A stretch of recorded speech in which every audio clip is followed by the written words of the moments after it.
Hello students. जैसा कि आप सभी जानते हैं कि हम पहले 2 चैप्टर असाइनमेंट्स के रूप में कंप्लीट कर चुके हैं और अब हमारे चैप्टर के रूप में यहाँ पर तीसरा चैप्टर है जिसका नाम है मैट्रिक्स। और मैं आपको ये बताना चाहता हूँ कि मैट्रिक्स एक बहुत ही आसान, बहुत अच्छा, इम्पोर्टेंट चैप्टर है 12th क्लास के हिसाब से।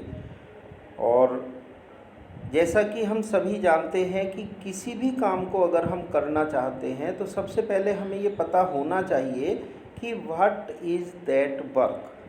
अब चैप्टर का नाम है मैट्रिसेस, तो हमें ये मालूम होना चाहिए कि मैट्रिसेस एक्चुअली होता क्या है, मैट्रिक्स की डेफिनेशन क्या है। तो मैट्रिक्स की डेफिनेशन के रूप में हमें सबसे पहले यहाँ मैट्रिक्स की डेफिनेशन मिलती है कि a matrix is an ordered rectangular array of numbers or functions. The numbers or functions are called the elements or the entries of the matrix. अब ये rectangular array क्या है? Rectangular array means we have to arrange all the given numbers in form of a rectangle. और अगर हम rectangle के रूप में अरेंज करते हैं तो हमें कुछ एलिमेंट्स रोज़ के रूप में मिलेंगे, कुछ कॉलम के रूप में मिलेंगे। अब रोज़ और कॉलम क्या होती हैं कि जो हॉरिजेंटल लाइन होती हैं, those horizontal lines are called rows and the vertical lines are called columns. जैसा कि यहाँ लिखा हुआ भी है कि the horizontal lines of elements are said to the constitute rows of the matrix and the vertical lines of the elements are said to constitute columns of the matrix। तो clear हुआ बेटा कि मैट्रिक्स होती क्या है। उसके बाद बात आती है कि order of the matrix. What is the order? Order का मतलब होता है कि अगर हम नंबर ऑफ रोज़ और नंबर ऑफ कॉलम्स को मल्टीप्लाई करते हैं, मल्टीप्लाई उस सेंस में कि जैसे यहाँ लिखा हुआ है a matrix having m rows and n columns is called a matrix of order m multiplied n। लेकिन इसको हम मल्टीप्लाई नहीं पढ़ते, हम इसको रीड करते हैं m by n, meaning if we have to write the order of any matrix, we must have to write number of rows multiplied by number of columns।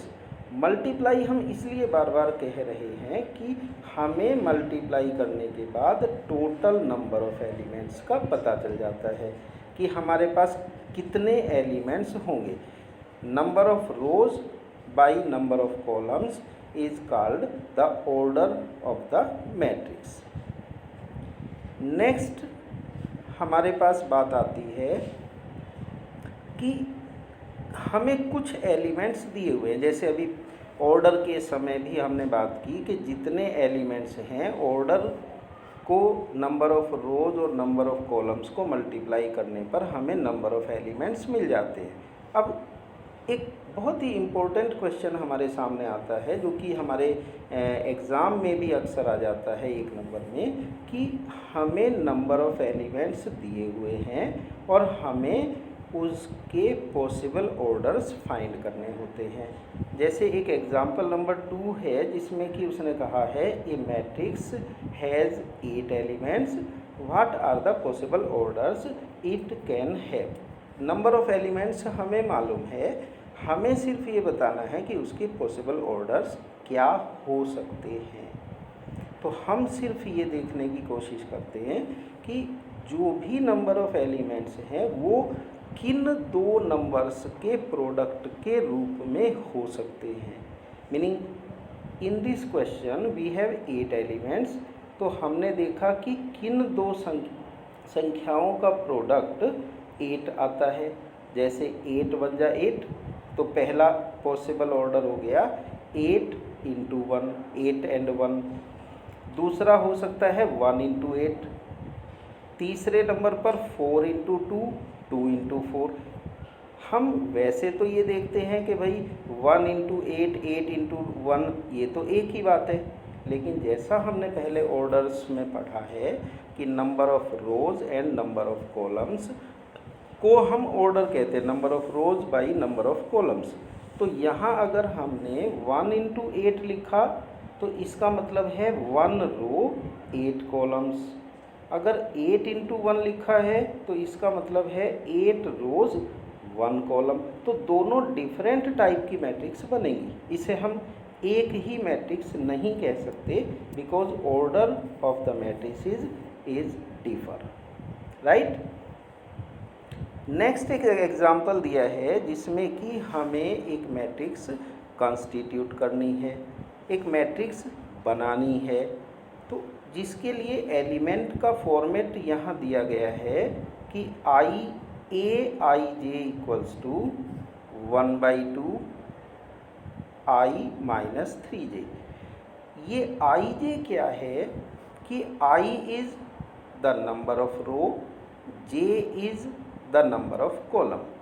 तो हमें सिर्फ ये देखना है कि अगर हम कोई एक मैट्रिक्स बनाने की बात करते हैं जिसका जनरल एलिमेंट दिया है aij equals to 1/2 i minus 3j, और मैट्रिक्स कैसी बनानी है, उसका ऑर्डर उसने दिया है 3/2।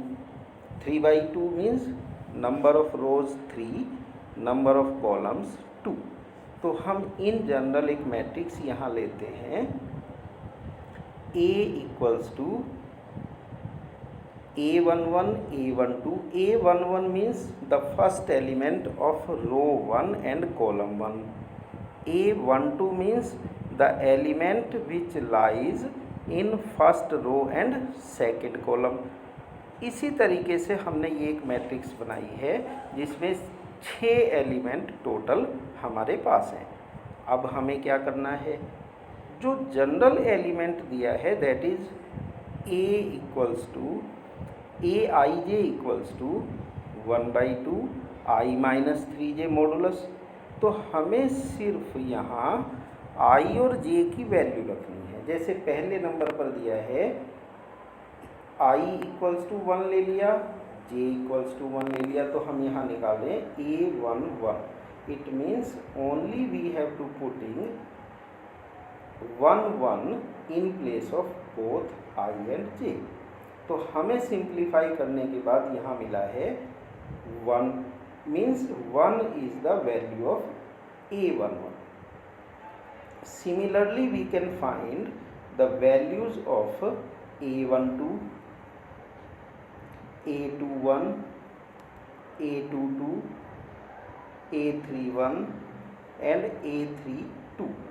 These 6 elements we get after putting the values in the general term given in this question, and the general term is this aij equals to 1/2 i minus 3j modulus में।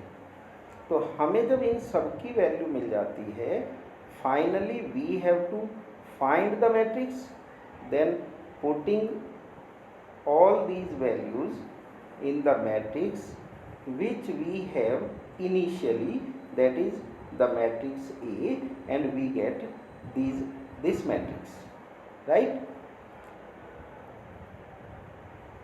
उसके बाद अब हमारे पास आता है टाइप्स ऑफ मैट्रिक्स। हमें ये पता होना चाहिए कि कोई भी चीज़, कोई भी टॉपिक कितने प्रकार का होता है। तो सबसे पहले नंबर पर है कॉलम मैट्रिक्स। कॉलम मैट्रिक्स जो कि नाम से ही क्लियर है कि a matrix is said to be a column matrix if it has only 1 column. 1 column और नंबर ऑफ रोज भले ही कितनी भी हो जाए, लेकिन कॉलम एक ही होना चाहिए। All the given elements are must be arranged in form of a column. तो एक वर्टिकल लाइन के रूप में हमें वो सभी एलिमेंट्स लिख देने होते हैं, then we get a column matrix. जैसा कि यहाँ 4/1 की एक मैट्रिक्स उसने दी हुई है। नेक्स्ट है रो मैट्रिक्स। तो जैसा कि कॉलम मैट्रिक्स है, same thing is here, we have to say that arrange all the elements in form of a row, meaning सभी एलिमेंट्स को अगर हम हॉरिजेंटल लाइन के रूप में लिख देते हैं then we get a row matrix. जैसे कि यहाँ B एक मैट्रिक्स दी है and 4 elements are arranged in a row, that is called row matrix. इसका ऑर्डर हो गया 1 into 4, क्योंकि रो केवल एक है, कॉलम 4 हैं, तो 1 into 4, 1/4 is the order of this matrix. Next square matrix. अब स्क्वायर तो हम बचपन से ही देखते आए हैं कि कुछ नंबर ऐसे होते हैं जिनमें सेम नंबर को मल्टीप्लाई करके हमें एक नंबर मिलता है, that is called a perfect square number. यहाँ जब